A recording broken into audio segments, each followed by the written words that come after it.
வணக்கம் நேயர்களே, இன்று நாம் பார்க்க போகும் இந்த தகவல் தமிழ் சினிமாவின் ஒரு பொற்காலத்தை உருவாக்கிய மகத்தான கலைஞன் கே. பாக்யராஜ் அவர்களின் இறுதி பயணத்தை பற்றியது. ஒரு மனிதர் தன் வாழ்நாளில் சேர்த்த செல்வம் என்னவென்று கேட்டால் அவர் ஈட்டிய கோடிக்கணக்கான ரசிகர்களின் அன்புதான் என்பதை இந்த இறுதி ஊர்வலம் உலகிற்கு உணர்த்தியது. ஒட்டுமொத்த திரையுலகமே நிலைகுலைத்து போய் நிற்கும் இந்த சூழலில் கே. பாக்யராஜின் மறைவு என்பது வெறும் ஒரு கலைஞனின் மறைவு மட்டுமல்ல, அது பல கோடிக்கணக்கான மக்களின் சிரிப்பின் ஊற்றை மூடியது போன்ற ஒரு உணர்வை தருகிறது. அவரது இறுதி சடங்கின் போது நடந்த சில நெகிழ்ச்சியான மற்றும் ஆச்சரியமான நிகழ்வுகள் இன்னும் சமூக வலைத்தளங்களில் பரவலாலும் பேசப்பட்டு வருகிறது. பாக்யராஜ் அவர்களின் உடல் பொதுமக்கள் அஞ்சலிக்காக அவரது இல்லத்தில் வைக்கப்பட்டிருந்த அந்த நேரத்தை பற்றி பேசும்போது கண்கள் கலங்குகின்றன. சென்னை மாநகரத்தில் அந்த சமயத்தில் பெய்த பலத்த மழை இயற்கையே அந்த மேதையின் மறைவுக்கு கண்ணீர் வடித்ததோ என்று எண்ண தூண்டியது. அந்த நள்ளிரவில் திடீரென மின்தடை ஏற்பட்டு வீடு இருளில் மூழ்கிய அந்த தருணத்தில் தந்தையின் உடல் அருகே அமைதியாக நின்றிருந்த சாந்தனுவி தோற்றமும் ஒரு மகனின் வழியை பிரதிபலித்தது.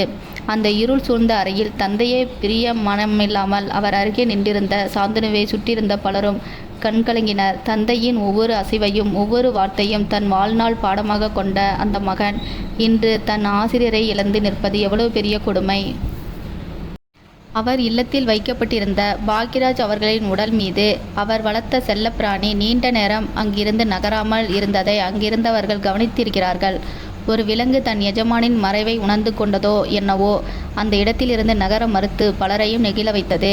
அதேபோல் இறுதி சடங்குகள் நடந்து கொண்டிருந்த அந்த புனிதமான நேரத்தில் வானில் கழுகு ஒன்று வட்டமிட்ட காட்சி அங்கிருந்த பலருக்கு ஒருவிதமான ஆச்சரியத்தை ஏற்படுத்தியது. இயற்கையே ஒரு மகா கலைஞனுக்கு விடை கொடுப்பது போல இருந்ததாக அங்கிருந்தவர்கள் உருக்கமாக பேசிக்கொண்டனர்.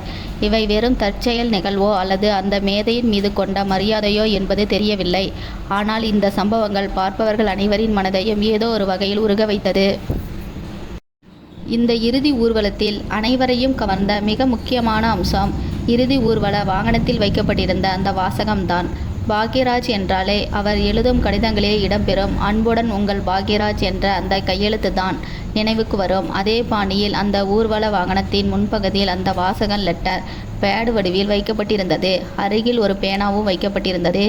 திரைக்கதை, வசனம், எழுத்து என தன் வாழ்நாள் முழுவதையும் பேனாவோடு பயணித்த அந்த கலைஞனுக்கு அளிக்கக்கூடிய மிக சிறந்த மரியாதை இதுதான்.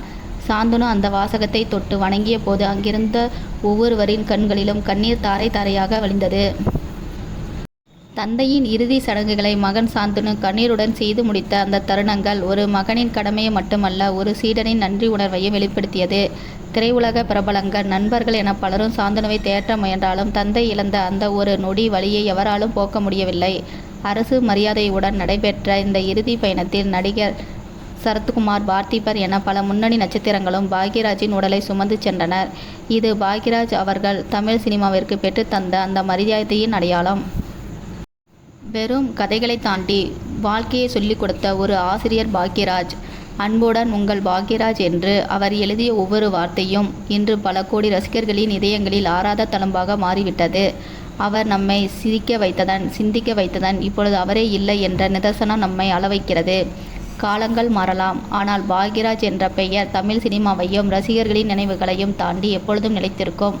அவர் விட்டு சென்ற படைப்புகள் நமக்கு என்று ஒரு பாடமாக இருக்கும். அன்பானவர்களே, ஒரு சிறந்த கலைஞனை நாம் இழந்திருக்கலாம், ஆனால் அவர் விதைத்த சிரிப்பும் அவர் கற்றுக் கொடுத்த வாழ்வியல் உண்மைகளும் என்றும் நம் இடையே இருக்கும். அந்த மகத்தான கலைஞனுக்கு நாம் அனைவரும் கண்ணீர் அஞ்சலி செலுத்துவோம். இந்த தருணம் மீண்டும் ஒரு முறை நம் அனைவரையும் சிந்திக்க வைக்கிறது. வாழ்க்கையின் நிலைமையை உணர்ந்து மற்றவர்களை நேசித்து அன்புடன் வாழ்ந்த அந்த கலைஞனைப் போல நாமும் இருப்போம். இன்று இந்த ஊர்வலத்தில் திரண்டிருந்த ஆயிரக்கணக்கான ரசிகர்களை பார்க்கும் பொழுது அவர் மக்களுக்காக எவ்வளவு வாழ்ந்திருக்கிறார் என்பது தெரிகிறது. அவர் வெறும் இயக்குனராக மட்டும் இருக்கவில்லை, ஒவ்வொரு வீட்டின் ஒரு உறுப்பினராகவும் வாழ்ந்திருக்கிறார். இறுதி ஊர்வலம் முடியும் வரை அவர் மீது பொழிந்த அன்பும் மரியாதையும் அவர் இத்தனை ஆண்டுகளாக சம்பாதித்த உண்மையான சொத்து. அந்த அன்பின் அடையாளம்தான் அந்த ஊர்வல வாகனத்தில் இருந்த அந்த ஒற்றை வாசகம். ஆம், அவர் எப்பொழுதும் நம்முடன் தான் இருப்பார். ஒரு கலைஞனின் பயணம் முடிகிறது, ஆனால் அவர் காட்டிய பாதை என்றும் தொடரும். பாக்யராஜ் அவர்களின் ஆத்துமா சாந்தி அடைய நாம் அனைவரும் பிரார்த்தனை செய்வோம்.